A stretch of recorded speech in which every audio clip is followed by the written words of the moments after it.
تو ابھی ہم جو کھڑے ہیں یہ جبل احد پہ کھڑے ہیں، جہاں پر اسلام کی دوسری جنگ ہوئی تھی۔ پہلی جنگ میدان بدر میں ہوئی تھی، جہاں 313 صحابہ کرام کے مقابلے میں 1000 کفار کا لشکر آیا تھا۔ اور یہ جو جگہ ہیں مدینہ پاک کے قریب میں جبل احد پہاڑ کے دامن میں، جہاں اسلام کی دوسری جنگ ہوئی تھی، جہاں پر نبی کونین صلی اللہ تعالیٰ علیہ وسلم کے سگے چچا حضرت امیر حمزہ رضی اللہ تعالیٰ عنہ شہید ہوئے، حضرت مصعب بن عمیر شہید ہوئے، اور ان کے علاوہ 70 صحابہ کرام کو یہاں پر شہادت ملی۔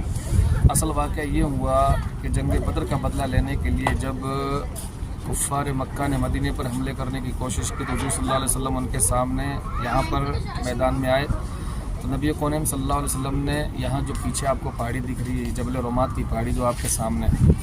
یہ جبل رمات کی پہاڑی، یہاں پر حضور صلی اللہ علیہ وسلم نے 70 صحابہ کرام کو کھڑا کیا کہ جب بھی یہاں پر حملہ کرنے کے لیے آئیں تو تم لوگ یہاں سے ہٹنا مت۔ یہاں پر مسلمانوں کا مقابلہ ہوا، اور جب جیسے ہی یہاں مسلمانوں نے جنگ جیتی تو ان 70 صحابہ کرام نے سوچا کہ اب جنگ ہم جیت چکے ہیں، چلو مال غنیمت میں حصہ لے لیں۔ جیسے ہی اس پہاڑی سے اتر کر کے صحابہ کرام یہاں آئے تو حضرت خالد بن ولید اس وقت ایمان لے کر کے نہیں آئے تھے، اس پہاڑی کے پیچھے سے ہو کر کے وہ مسلمانوں پر حملہ کیا۔ مسلمان مال غنیمت لوٹ رہے تھے، مسلمانوں پر جیسے ہی حملہ کیا تو اس میں مسلمانوں کی جو جیتی ہوئی جنگ تھی وہ ہار میں تبدیل ہو گئی، اور اس میں مسلمانوں کو جانی نقصان بھی ہوا، 70 صحابہ کرام شہید ہوئے، اور حضرت حضور کے چچا حضرت امیر حمزہ بھی شہید ہوئے، اور حضرت مصعب بن عمیر جو کہ مکہ کے رئیسوں میں سے تھے، ان کا حالت یہ تھا کہ جس گلی سے نکل جاتے تھے خوشبو سے وہ گلی مہک جایا کرتی تھی۔ تو آخر میں جب یہاں شہید ہوئے، جب ان کو کفن پہنایا گیا تو ان کے پاس ایک ہی چادر تھی، چہرہ ڈھکتے تو پاؤں کھل جاتے، پاؤں ڈھکتے تھے تو چہرہ کھل جاتا تھا۔ تو حضرت یہ جو پہلی قبر آپ کو دکھ رہی ہے یہ حضرت امیر حمزہ کی قبر ہے، اور اس کی جو پایتے کی طرف دکھ رہی ہے قبر یہ حضرت مصعب بن عمیر کی قبر ہے۔ دو یہاں پر وہ جو دیوار آپ کو دکھ رہی ہے اس میں 70 صحابہ کرام کو ایک ساتھ حضور اکرم صلی اللہ تعالیٰ علیہ وسلم نے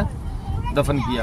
اور اس جبل رمات کی پہاڑی کے جسٹ پیچھے آپ کو ایک نہر کی سائز میں دکھے گی جس کو وادی عقیق کہتے ہیں۔ بتایا جاتا ہے کہ اسی حضور صلی اللہ علیہ وسلم کے زمانے میں یہ وادی پانی سے بہا کر کے چلی کرتی تھی، نہر کی طرح چلا کرتی تھی، اور اسی وادی کی مٹی سے مسجد نبوی کی تعمیر کی گئی تھی۔ جبل احد کی یہ تاریخ ہے، اور یہ جبل احد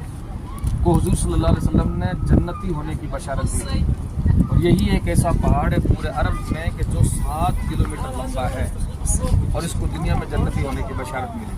حضور صلی اللہ علیہ وسلم کے سگے چچا حضرت امیر حمزہ یہاں تھے جو حبشی نے ان کو نیزے سے شہید کیا تھا۔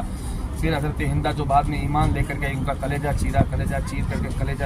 سینہ چاک کر کے کلیجہ نکالا، اس کو چبایا۔ تو یہ تاریخ اسلام کی دوسری جو سب سے پہلی جنگ تھی وہ یہیں پر ہوئی تھی جبل احد کے دامن میں، اور اسی کو جنگ احد بھی کہتے ہیں۔ بعد میں سعودی حکومت کی طرف سے اس مسجد کو تعمیر کیا گیا جو آپ کے سامنے ہے، یہ مسجد بعد میں تعمیر کی گئی ہے۔ اصل جو میدان تھا جہاں جنگ لڑی گئی تھی وہ میدان یہی ہے۔